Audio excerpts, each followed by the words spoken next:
Now I want to share some news articles. I don't know if you guys have heard about this. Outrage as traditional Ghanaian priest, 63, marries a 12-year-old girl. An influential traditional priest, age 63, has sparked an outrage in Ghana by marrying a 12-year-old girl. The priest, Nuomo Borkete Lawe Tesuru, married her in a traditional ceremony held on Saturday. In the face of criticism, community leaders have said people do not understand their customs and tradition. The legal minimum age to get married in Ghana is 18, and the prevalence of child marriage has declined, but it continues to happen. According to the global campaigning NGO Girls Not Brides, 19% of girls in the country are married before they reach 18, and 5% get married before their 15th birthday. Videos and photos of Saturday's elaborate event that was attended by dozens of community members have been widely shared on social media, triggering an outcry among many Ghanaians. During the ceremony, women speaking in the local language Ga told the girl to dress teasingly for her husband, a child, for this grandpa. They can also be heard advising her to be prepared for wifely duties and to use the perfumes they gifted her to boost her sexual appeal to her husband. The statements fueled the outrage as they have been perceived to mean that the marriage was not merely ceremonial. Critics have called for the authorities to dissolve the marriage and to investigate Mr. Tsuru. Leaders of the Nguwo indigenous community, to which both the girl and the priest belong, have condemned the public's opposition to the marriage, saying criticism comes from a point of ignorance. Ni Borte Kofi Francois II, a local community leader, said on Sunday that the girl's role as the priest's wife is purely tradition and custom. He added that the girl started the rites to become the priest's wife 6 years ago, but the process did not interfere with her education. The girl is expected to undergo a second customary ceremony to purify her for her new role as the wife of the high priest. The ceremony will also prepare her for marital responsibilities such as childbearing, local media reported. As a spiritual leader, the priest is among the community's highest ranking traditional leaders. He performs sacrifices on behalf of the community, prays for the community's protection, enforces cultural practices, and leads traditional rites during events such as the installation of traditional chiefs.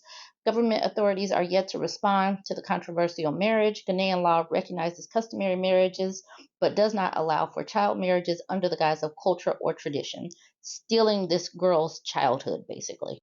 So here is the little girl being crowned or whatever, and the pawpaw who is stealing her childhood. Okay, now we're moving from Ghana to Texas. A Texas woman is suing the prosecutors who charged her with murder after her self-induced abortion. A woman in Texas is suing prosecutors in Starr County for more than $1 million after she was arrested and unlawfully charged with murder for a abortion she had in 2022.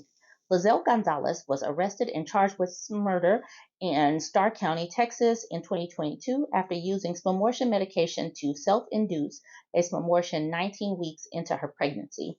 The then 26-year-old spent 2 nights in jail as her name, mugshot, and private medical information made national news, the lawsuit said. The charges were dismissed days later. The arrest took place months before Roe v. Wade was overturned by the U.S. Supreme Court, and at a time when abortions after 6 weeks were illegal in Texas. However, pregnant people cannot be criminally prosecuted for their own abortion under state law, not now and not at the time of Gonzalez's 2022 arrest. Gonzalez is now suing the prosecutors, claiming in her lawsuit they knowingly misrepresented facts and disregarded her rights in order to have her arrested and charged, irrevocably changing the course of her life. The complaint was filed last week against Gocha Allen Ramirez, the Starr County District Attorney, Alexandria Lynn Barrera, the Assistant DA, and the county itself. CNN has reached out to all 3 defendants. We have no doubt that the Starr County DA and his office were well aware that Texas law exempts a woman who receives a abortion by any means from a murder charge and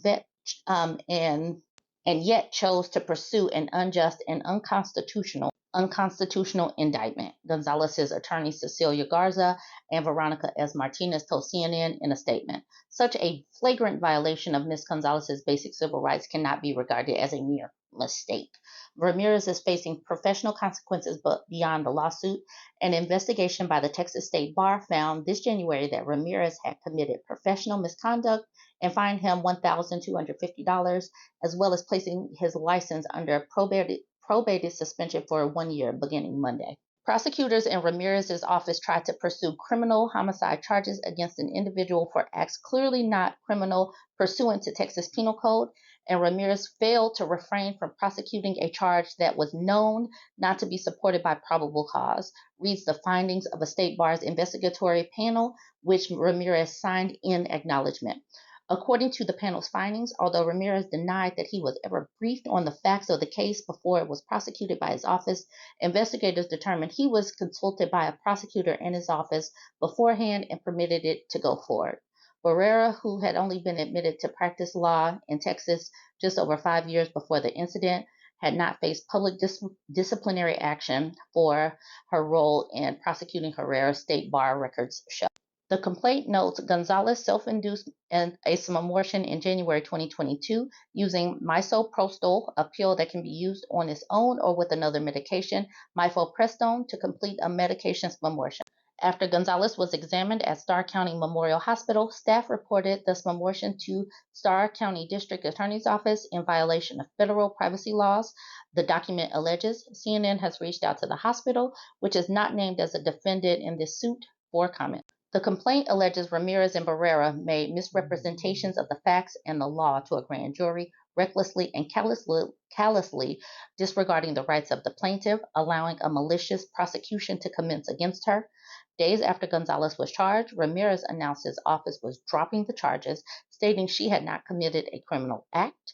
In reviewing this case, it's clear that the Starr County Sheriff's Department did their duty in investigating the incident brought to their attention by the reporting hospital. To ignore the incident would have been a dereliction of their duty, he wrote in an April 10, 2022 news release. But the complaint alleges, based on information and belief, neither the Starr County Sheriff's Office nor the Rio Grande City Police Department performed an investigation in the case.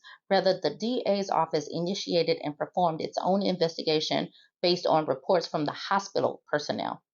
CNN has reached out to the Starr County Sheriff's Office and the Rio Grande City Police Department for comment.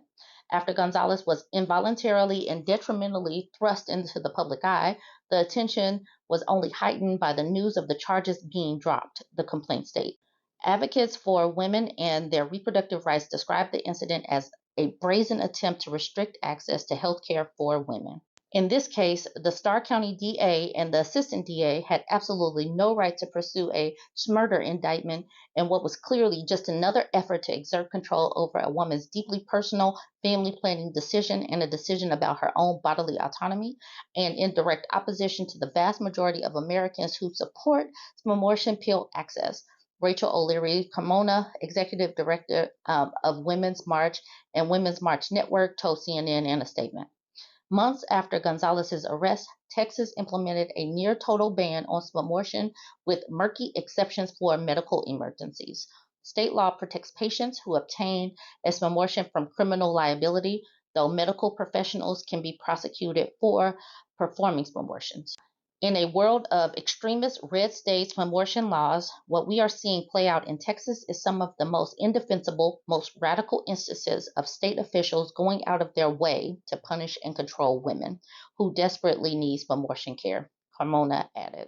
The way these red states are coming after women is egregious, but we definitely need to keep highlighting these things so that women know that they need to get their daughters out of these states if they can, and that women and girls need to get out of these states if they can, if they are planning on going to colleges. Do not go to Texas. Do not go to these red states.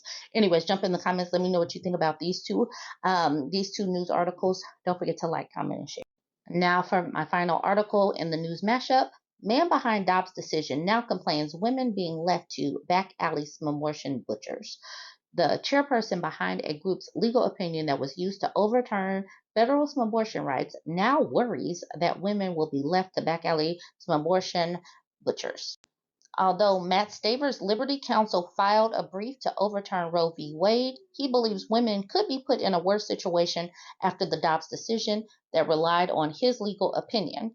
During an interview with right-wing podcaster Steve Bannon on Tuesday, Staver explained that abortion rights groups were preparing ballot measures in Florida. So in one moment, one fell swoop in this decision, Florida moves from one of the most liberal states in the nation on abortion to one of the most pro-life states in the nation on abortion. But at the same time, Florida Supreme Court released a 4-3 opinion. That particular case is involving a Florida proposed abortion amendment to appear on the November ballot. That was promoted by Planned Parenthood, and that case has to be argued at the Florida Supreme Court. In fact, Steve, it's so broad, no abortion regulation will survive if passed, because even the health and safety regulations will be wiped away. Literally, women will be thrown to back alley abortion butchers, and the state of Florida will have no ability to regulate licensing or health and safety standards in these abortion butchers.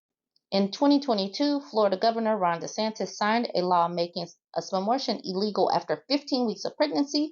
This move came 2 months before the U.S. Supreme Court overturned Roe v. Wade, the 1973 decision that had legalized abortion nationwide.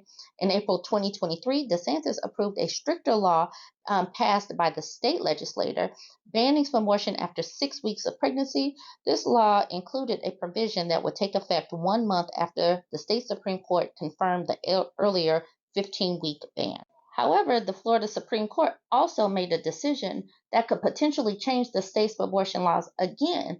It allowed an initiative to be placed on the November ballot, giving voters the chance to decide whether to amend the state's constitution to establish the right to abortion. This decision came despite efforts by the state's Republican Attorney General to prevent the initiative from appearing on the ballot.